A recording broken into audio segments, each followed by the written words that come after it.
Hello and welcome, ladies and gentlemen, to a new edition of the Daily Debate. In tonight's show, we're going to be following up on the progress regarding the Decent Life initiative. This is in light of some of the developmental projects in Beni Suef being inaugurated recently.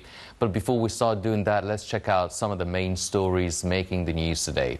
We'll start off first off with marking the Golden Jubilee of the October War victory. President Abdel Fattah al-Sisi laid a wreath of flowers on the unknown soldier's tomb on Tuesday.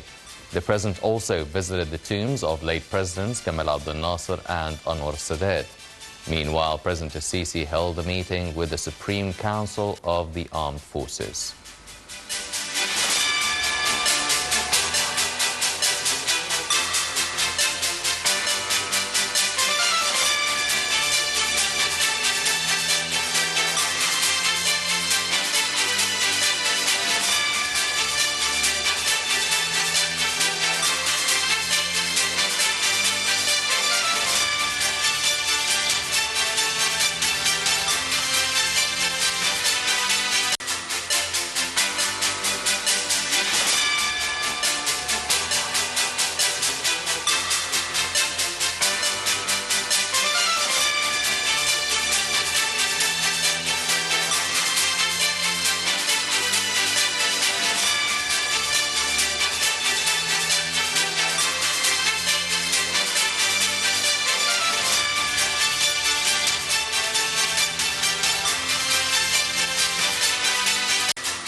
President Abdel Fattah al-Sisi received cables of congratulations from senior state officials on the occasion marking the Golden Jubilee of the October War victory. Let's watch.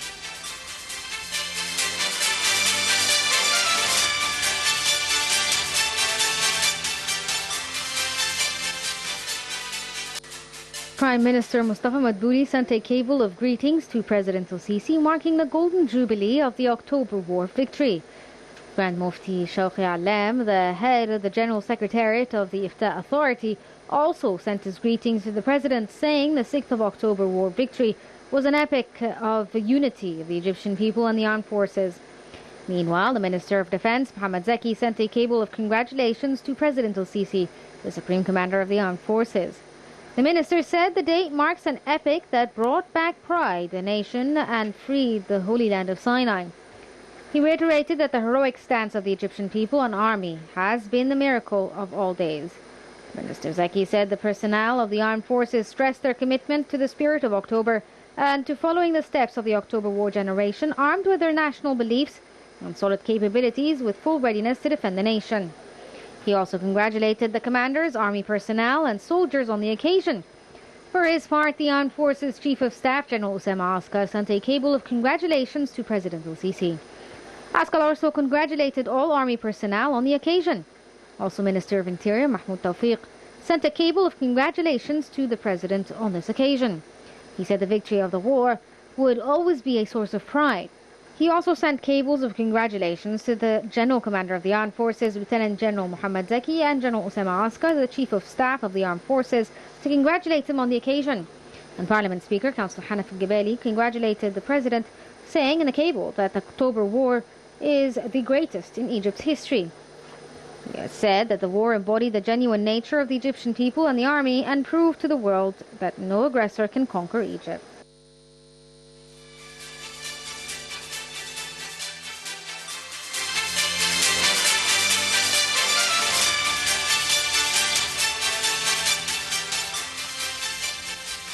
And Foreign Minister Sameh Shukri said that the spirit of the October War victory is an inspiration for a new national coordination among state institutions to continue with the path of development.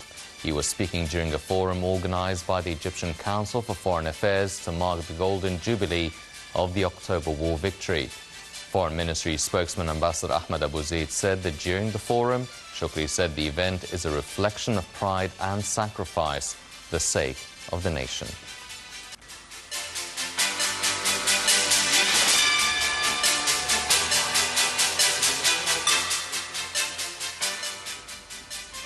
These were some of the stories making the news today, but now turning our attention to tonight's topic. Now let's check out this report regarding President Abdel Fattah el-Sisi recently inaugurating developmental projects in Beni Suef, and we'll be right back.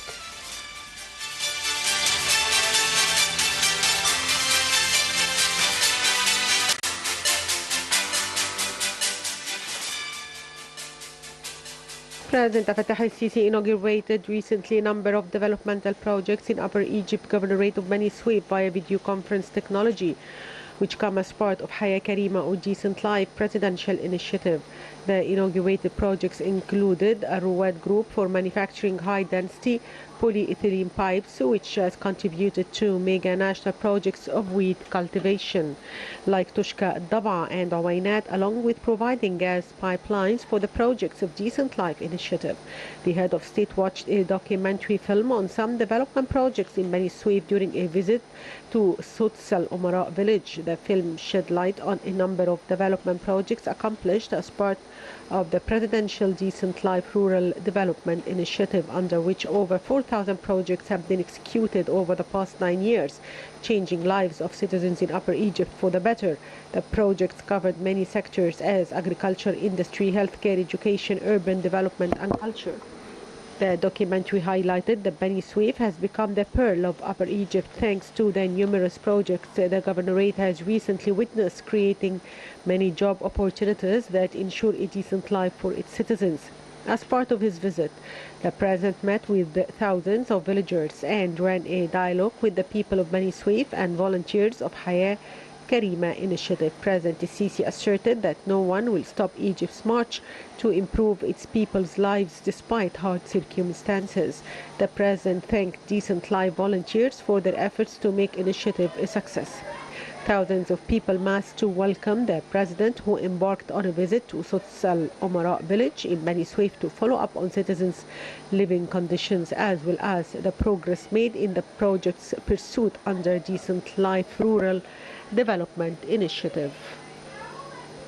Meanwhile, President Fattah el-Sisi visited an elderly woman at her home in response to her invitation. El-Sisi met the lady's family members and had a fatherly conversation with them to check on their living conditions.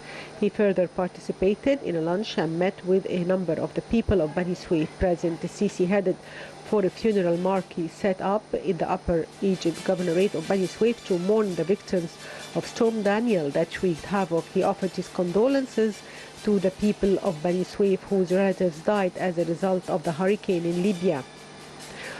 Over the past 10 years, Beni Suef Governorate has witnessed the implementation of many projects in various fields and areas, transforming the governorate from a population repellent into one of the most important governorates attracting investments in North Upper Egypt.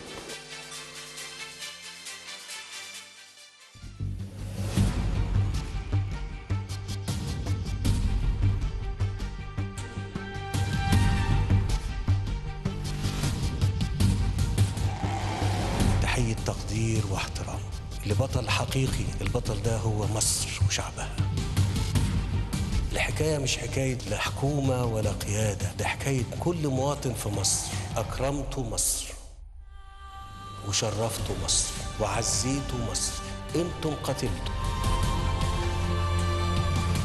فالشرف كل الشرف والكرامة كل الكرامة والفضل كل الفضل لله سبحانه وتعالى، ثم ليكم انتم. شرفتوني واكرمتموني وعزتوني ورفعت راسي قدام الدنيا كلها باللي انتم عملتوه.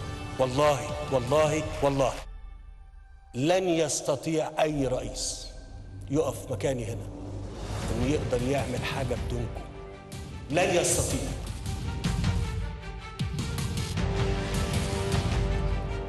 قصه وطن يتحدث عن نفسه، شعب أراد الحياة فاستجاب له القدر.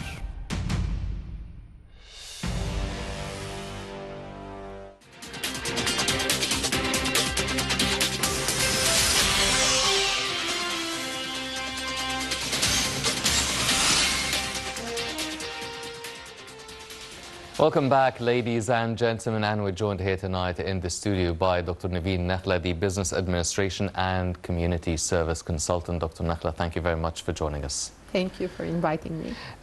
Dr. Nakhla, first off, before we start talking about the second phase that we're in regarding the Decent Life Initiative, now recently the President inaugurated many developmental projects in Beni Suef that really uplifted and sort of refurbished the whole of Beni Suef. Can you shed more light on the developmental projects there and the work that has been done? Yes. First of all, I want to congratulate all Egyptians all over the world for the 6th of October Jubilee. Yes, definitely. 50 years 50 years, and it's a great year to celebrate. While we are celebrating the icon of the new government, which is the Decent Life Initiative. And as we saw, the world is looking into to the Decent Life Initiative as it's the best and the biggest initiative in the world to really save and give decent life to 60 million, more than half the population of Egypt.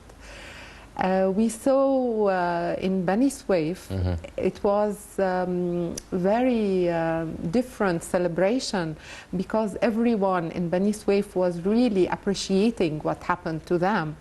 And we saw that 66 villages have been totally renovated, constructed, and living decently. First of all, let's talk about Decent Life Initiative itself. Yes. Decent Life Initiative, it started 2019 as a miracle to Egypt. And every day we have to thank our beloved President Abdel Fattah al-Sisi for this initiative and for this dream being real on the ground. Because 2019, when we heard about the initiative and the dream of fulfilling this initiative, it was like, you know, sitting back and saying that it's a dream. But when you go there and you see the villages before and after, and you see the lives, the amount of impact and the amount of real change happened to these people and to these villages, you know that the dream came true. And of course, we are supposed to work on 4,600 villages. Yes. And thanks God, the first phase is over, and we see great achievements. As we saw in Beni Suef, we saw the big governmental building, the big governmental area with everything in it, all the services. These villages, they didn't have these services. They were really underserved and very needy and very, what do you say, underserved. We saw not only construction and reconstruction, not only infrastructure, but we saw schools, we saw a lot of hospitals, a lot of polyclinics, a lot of even the governmental service building with the ambulance, with fire place, with everything is constructed from nothing. People, if you went to these places before Decent Life Initiative, people were drinking yellow water. The water was not clean, and of course a lot of virus C, a lot of diseases, a lot of pandemics. But we see now it's not only clean water, it's gas, it's sewage, it's bigger schools, more hospitals, more services, and a lot of training, a lot of job opportunities, a lot of construction, and even the simplest thing, the lining of the lakes. Yes. The lakes were smelly with mosquitoes, with flies, and it looked even very poor, it looked very unhealthy. Even these lakes are lined clean with holes to distribute the water to the lands. Agricultural projects, industrial projects, the SMEs help, and small projects for women and youth. Total It was definitely a great development and a great change, but what would you say has been, I mean, you've highlighted the work on the infrastructure, be it sanitation, be it the paving of the roads, the gas, the natural gas. I mean, we are talking about a totally different style of life for a big portion of the countryside. Now, if we're comparing the first phase and the second phase of the Decent Life Initiative, and we've already been for a few months now, almost a year within the second phase, what sort of progress or what sort of challenges have we been able to overcome as lessons learned from the first phase of the Decent Life Initiative? Yes. The first thing is the awareness for the people. And a lot of awareness is taking place from a lot of ministries and a lot of initiatives. The best thing about Decent Life Initiative that it's a full 360 degrees initiative. In it, more than 20 other initiatives. In it, all the state and all the NGOs and all the social community and everyone, even private companies, even everyone is working under this umbrella, and everyone is renovating and working under the same big initiative. And this is the best thing about it, and this is the success about the strategic planning of the Decent Life Initiative was very strategic. To have everyone put their efforts in the same place and the same time to really get the inputs to this high level, reducing the poverty level, and also working on the SDGs, working on the sustainable development goals. Yes. The 17 goals are really achieved in the Decent Life Initiative all over the villages. So if you're talking about the first phase was more of construction and infrastructure, and very importantly taking care of the buildings, the roads, the gas, the water, the sanitation, the things like that. But the challenge that discovered and working on it and worked on it already is the people themselves, the development of the people themselves, the training of the people themselves, and vocational training to some, dividing the villages into segments and serving each segment. This is the core importance and the core achievement of Decent Life Initiative. And this is what is taking place even in the second phase. Also, let's say we have fiber optics in all these villages. So the Ministry of Communication, they started doing initiatives to youth from these villages, outreaching through the NGOs and through the people working in these villages, because you know the NGOs working in the villages, they know the people by name, so they are assisting in the outreach, and they bring the youth to the Ministry of Communication and Information, and they take the courses for working in the fiber optics. And then they go back to their villages, and they are appointed in the big international or local companies doing the fiber optics. So it not only created job opportunities, it also created human capabilities and human development to the people. We saw also in the second phase, we saw the SMEs and the women empowerment, economically empowerment. A lot of studies from the Ministry of Social Solidarity, and a lot of, they say it's knocking doors initiative.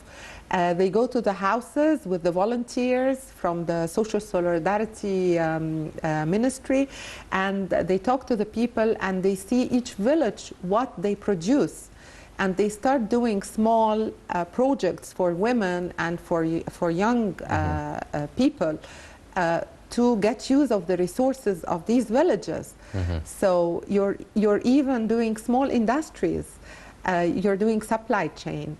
For example, one of the villages, they had agricultural, they are planting tomatoes. So sun-dried tomatoes are sold very expensive. And sometimes Egypt is importing sun-dried tomatoes from other countries. Now, a lot of small businesses for women and for youth in the villages that plant these tomatoes, that they do the panels, and they started sun-dried tomatoes, for example. So a lot is taking place, and a lot working. Although all the challenges around the world, around Egypt, from COVID-19, from the war, Russia-Ukraine, from the supply chain challenges around the world, everything. But still, we're developing our country, and our political will is continuing and not stopping developing. Dr. Nakhla, you've been, I mean, over the past few years, you've been going around a lot of these villages in different governorates, so you have a first-hand sort of experience. Now, you've alluded to the human capital, the Egyptian citizens living in these, in the countryside, in these villages. How receptive were they to the change? Because yes, it is a change for the better, for the good.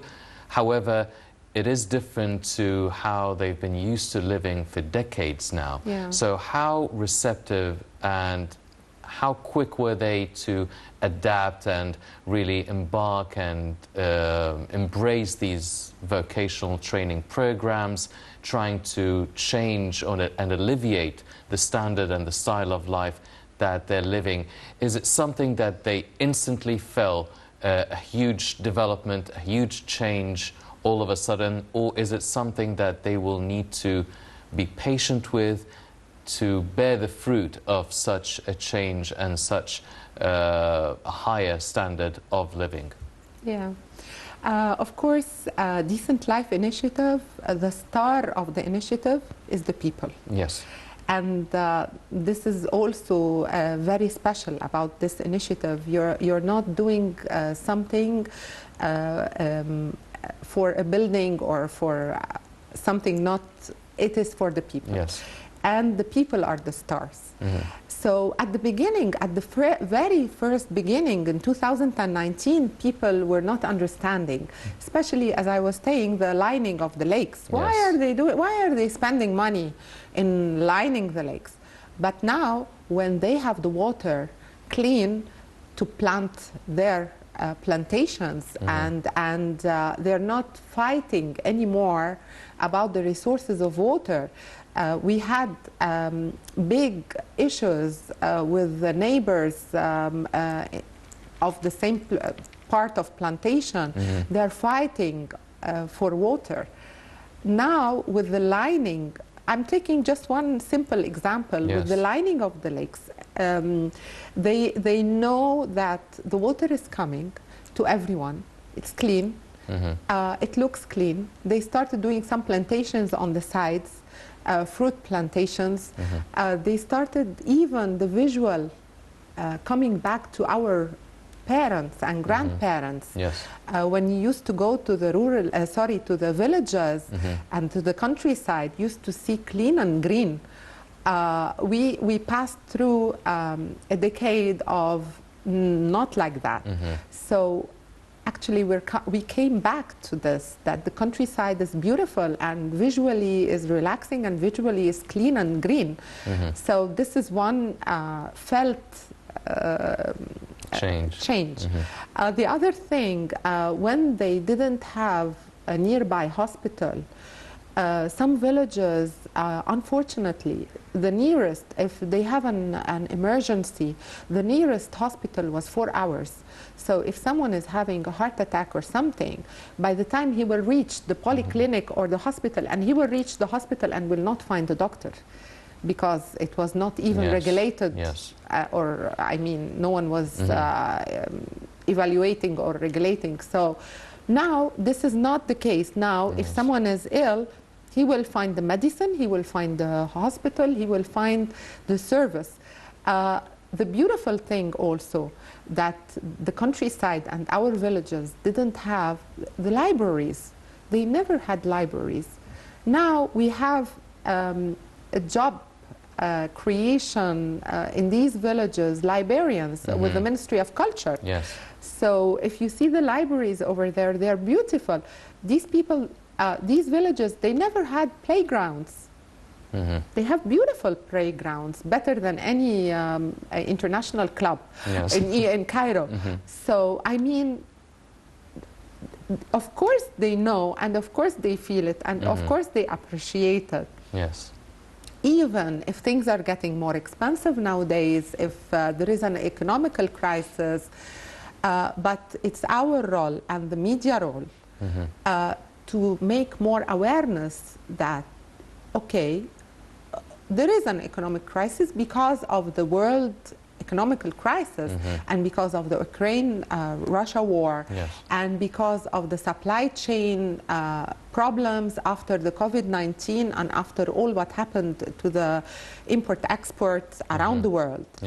But still spending in the infrastructure and spending in the developing of our country is the future, and this is sustainable development. Sustainable development means that you use the resources, you do things, but you do not affect the resources for your children. And this is what is happening. So they're building for their country. So it is our role and the media role and the NGOs and all the community role to really make awareness for the people that you will eat better, you will eat cleaner. Now with the health care system, no one is left behind. And this is, I think this is the slogan of Decent Life Initiative. No one is left behind. And this is the new government of Egypt. No one is left behind. Everyone is served. Every segment is served.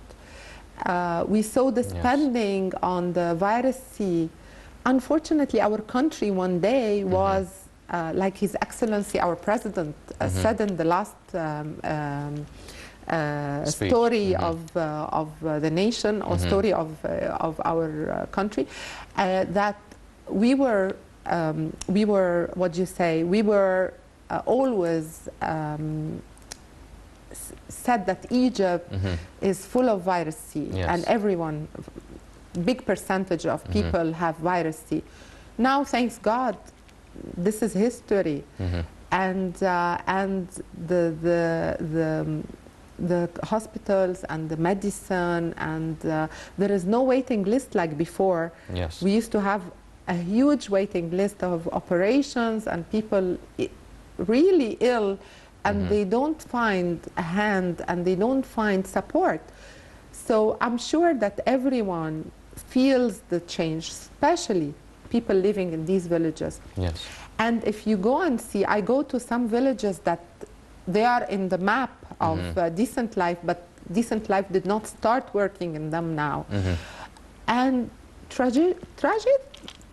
I mean, it's if you compare, and they can't wait for their turn to come and to have this. The initiative to start their work on their villages. There. Yes. Yeah.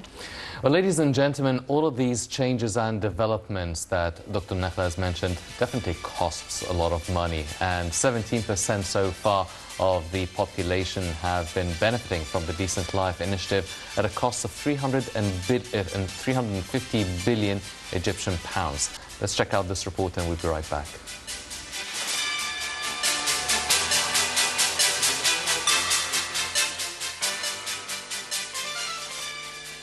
On the sidelines of the United Nations General Assembly, New York Minister of Planning and Economic Development Hail Al-Said stated that 17% of Egypt's population residing a total of 1,500 rural villages had benefited from Decent Life initiative over the past 3 years with a cost of $350 billion. The initiative is planned to take place in 4,500 villages dispersed among 20 governorates. It was launched in January 2019 and is being executed over 3 phases. The first phase, which is still being finalized, targets villages where poverty rates exceed 70%. The second is for villages where the range is between 70% and 50%. And the third will consist of villages where the percentage is below 50%. By the end of 2022, 333 civil service complexes have been introduced, as well as 330 agricultural ones, 217,000 electricity poles, 1,000 roads, 256 water pumping stations, 1,500 water treatment plants, 1,100 healthcare units, 221 vet units, 353 ambulance service units, 213 family centers, 31 nurseries, 62 libraries, and 990 youth centers. This is in addition to digging 249 water wells, renovating 1,486 housing units, and building 3,828 new ones. Equally, there were initiatives tailored to enhance quality of life of residents, as operating 701 medical convoys and holding 98 awareness lectures for residents and 215 social dialogue sessions. With regard to education, 834 new schools were built and 1,519 others were renovated. Further, the illiteracy of 74,900 adults has been eliminated. To reduce unemployment, the residents of targeted villages were hired at plants manufacturing interlock tiles, other processing palm products, and milk collection and processing centers. Also, workshops were held to teach mainly women and hand weaving on looms, sewing, hand weaving of carpets and rugs, and wood carving. On the front of economic empowerment, Decent Life Foundation and civil society joined forces to fund 1,200 enterprises with a total of £45 million.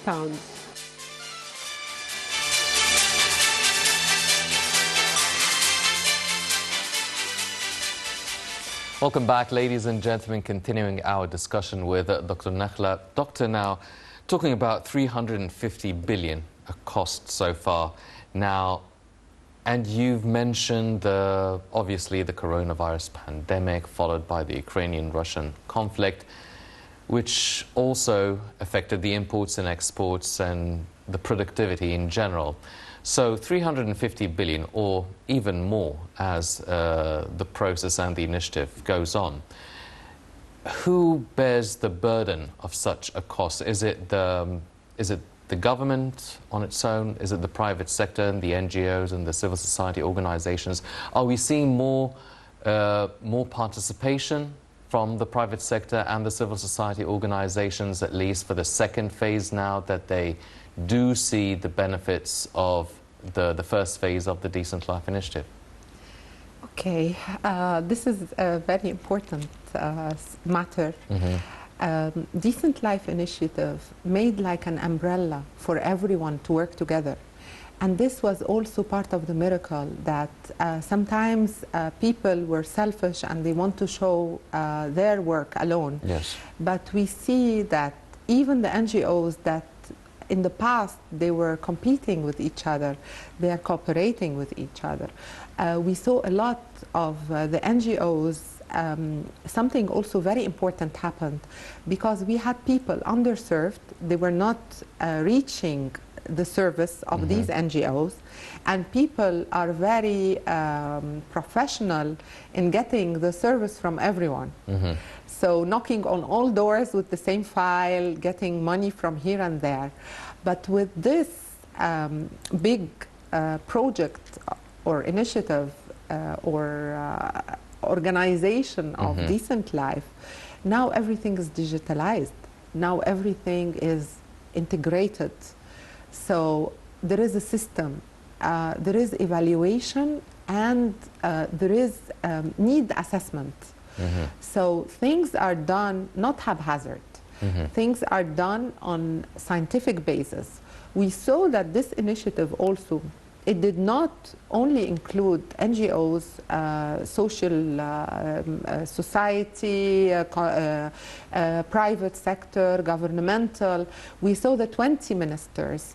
We saw 28,000 different organizations working. We saw all the big NGOs, respectable ones, working together. We saw university professors working in this initiative and putting the strategies and putting the need assessment. We saw what else? Everyone put the hand. And with this integration and the cooperation together, it is studied that this village, they have, for example, a certain illness or a certain need or a certain challenge or a certain problem. And they know who is doing what. So, okay, the government will get the gas pipes till this area. And NGO 1 or 2 or 3 will take them from this area to the houses. And a private sector will do painting, for example. I'm just saying examples. So it is all a plan, a strategic plan, an action plan for everyone, monitored, evaluated, revisited, and everything is studied. Even the awareness for the people, the awareness took place in many villages for the people not to ruin what they got. Yes. Because at the beginning, people did not appreciate the amount of money invested in their villages, and they were starting to go back to their habits and go back to their old ways of doing things. But with awareness, a lot of awareness, a lot of volunteers, a lot of volunteers from a lot of ministries, Ministry of Youth, Ministry of Social Solidarity, Ministry of Development and Planning, a lot of youth and volunteers initiatives also working hand in hand. I don't know if, I'm sure you covered the stadium big launch of the Kitf of Kitf, which is shoulder to shoulder initiative. And we saw our youth who was not participating and not putting a hand in volunteering, they are proud of themselves from all ages. We saw the young girls and the young boys, age of maybe 7, 8 years, and they're helping in the packing and helping in the initiative. So this is happiness. This is Egypt. Yes. So it's not only money; it's efforts. Everyone who can do something is doing it. Dr. Nakhla, we're running out of time, but I need to ask you a question. So now the challenges, the main challenges that we are facing in the progress of the Decent Life Initiative or overcoming the obstacles, is it a challenge of financing, or is it a challenge of maintaining the quality of the first phase of the Decent Life Initiative already? Is it working on the SMEs? Is it enabling the women and the youth of having their own projects, having their own tiny businesses? What are the main challenges? I think the only challenge that we have to make sure of that we continue developing. Yes. And we continue development of these villages, because the villages that they have their turn, they are really waiting for it. It's a life-saving initiative. Yes. And they cannot live without it. They're not living a decent life. So the only challenge is to continue all what you said, the SMEs, the job creation, the construction, the training, to continue. Yes. Well, ladies and gentlemen, as Dr. Nakhla has mentioned, a lot of progress has been made for the Decent Life Initiative. Still, a lot of villages can't really wait for their turn to really feel the change of the initiative. And hopefully, God willing, one day we will be sitting here talking about the completion of the initiative as a whole. Unfortunately, that's all the time we have for this edition of the Daily Debate. But before we go, I'd like to thank my very distinguished guest, Dr. Nevine Nakhla, the Business Administration and Community Service Consultant. Dr. Nakhla, always a pleasure having you with us. Thank you very much. Thank you very much, Doctor. Ladies and gentlemen, please stay tuned for more coming up on Nile International. I'm Henny Saif. Thank you for joining us.